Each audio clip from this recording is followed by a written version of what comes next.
উল্লেখ করা হয়, ওই আলেম নিজের জান্নাতের চিন্তা বাদ দিয়া আল্লাহর দরবারে গিয়ে দাঁড়াবে, আল্লাহ এই লোকটা আমাকে মহব্বত করত, আল্লাহ গুনাহ বেশি হওয়ার কারণে জাহান্নামী হয়ে গেছে, আমাকে পানি পান করে কলিজা ঠান্ডা করেছিল,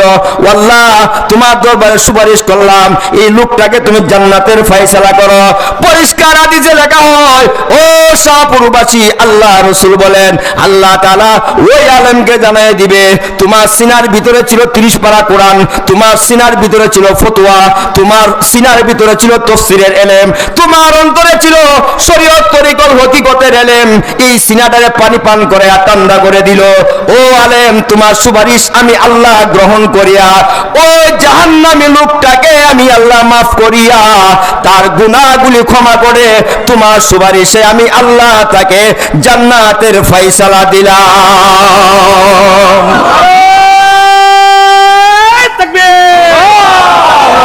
কোরআন সুন্নাহর আলো ঘরে ঘরে ঝালো, কোরআন সুন্নাহর আলো ঘরে ঘরে ঝালো, উলামায়ে কেরাম যেখানে আমরা আসি সেখানে, উলামায়ে কেরাম যেখানে আমরা আসি সেখানে, হক্কানি আলেম যেখানে আমরা আসি সেখানে, উলামায়ে দেওবন্দ যেখানে আমরা আসি সেখানে,